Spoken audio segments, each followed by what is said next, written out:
Le groupe algérien va s'installer aux Évelles. À la clé, une centaine d'emplois. Céline Lang et Daniel Samusic. La visite présidentielle n'était pas prévue, mais l'annonce de 1000 emplois créés à terme mérite le détour. Vers 9h, Emmanuel Macron s'est donc laissé guider dans ses anciens locaux de PSA par le PDG de Cevital, Issa Drebrab.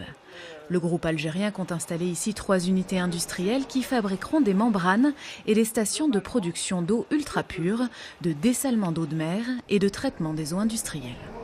Les élus locaux sont extrêmement impliqués avec l'ensemble de l'écosystème économique et industriel que vous connaissez.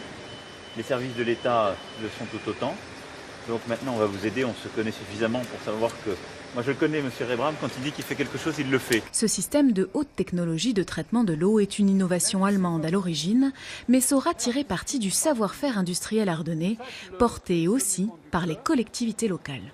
D'abord, les gens, c'est de grands travailleurs, sont courageux, c'est des battants, mais aussi, on a été très encouragés par les autorités locales.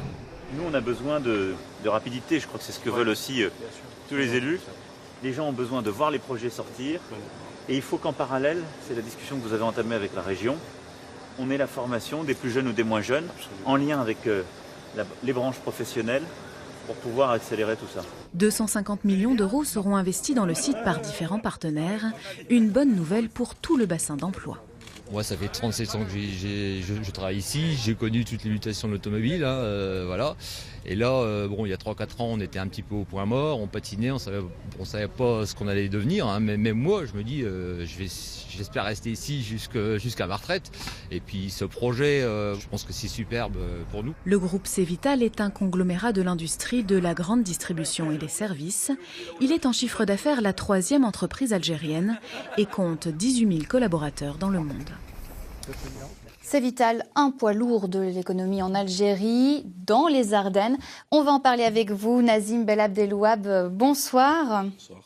Alors, derrière cette grande entreprise, il y a un homme, Issa Drebrab. Alors, dites-nous, qui est-il vraiment ? Issa Drebrab, c'est le plus gros investisseur privé en Algérie à travers le groupe Cevital. Qu'il a créé en 1998 et qui a beaucoup grossi depuis. Son chiffre d'affaires atteint près de 4 milliards d'euros annuels.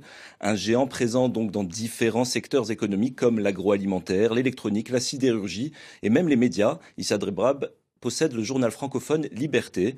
Depuis quelques années, Cevital investit aussi hors des frontières algériennes, notamment en France où il a racheté les entreprises Oxo, spécialiste des fenêtres en PVC, ainsi que Brandt, fabricante d'électroménagers.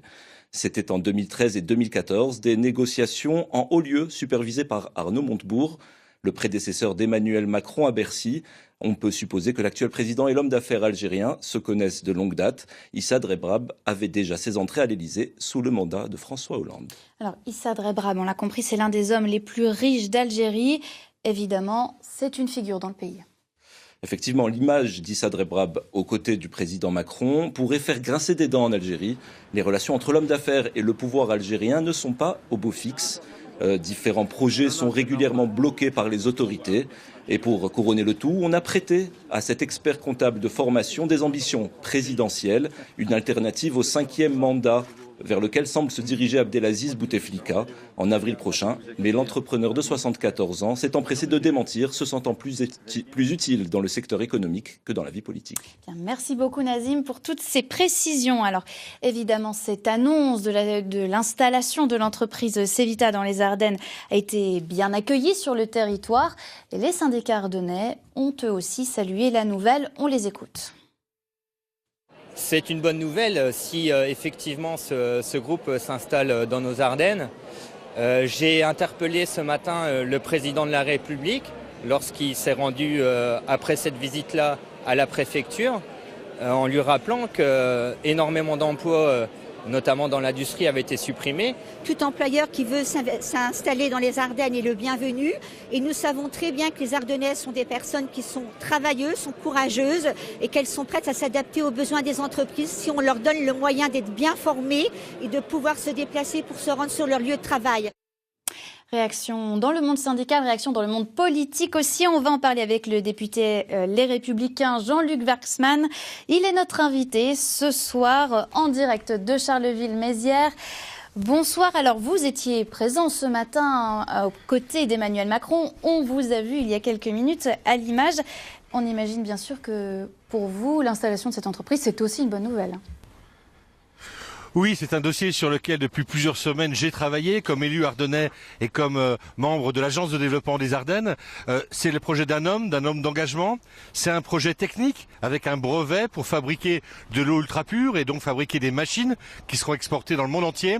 Et puis c'est aussi un projet humain. Ça n'a pas été dit dans le reportage, mais le bras droit de M. Rebrabre, c'est un jeune ardennais. Un fils d'un ouvrier qui a travaillé à quelques kilomètres d'ici, à Chevreuil-Mézières, à la fonte ardennaise. Et ce garçon, qui est maintenant cadre dans un grand groupe international, a dit à son patron: essayez de vous implanter dans les Ardennes. Et nous, élus, on a fait le maximum pour offrir à ce groupe les meilleures conditions pour qu'il vienne créer de l'emploi dans notre département. D'ailleurs, aujourd'hui, comment est-ce que l'on convainc un grand groupe comme celui-ci de venir s'installer dans un département qui, il faut le dire, est relativement sinistré, ou en tout cas a souffert de la désindustrialisation ? Je vous l'ai dit, d'abord il y a un aspect géographique, nous ne sommes pas loin de l'Allemagne, il y a un aspect humain. Le bras droit de M. Rebrabre est quelqu'un qui est originaire des Ardennes et qui souhaiterait redévelopper le département des Ardennes. Et puis derrière, nous avons un savoir-faire, nous avons une image technique, une image industrielle. Nous sommes un des départements les plus industriels de France.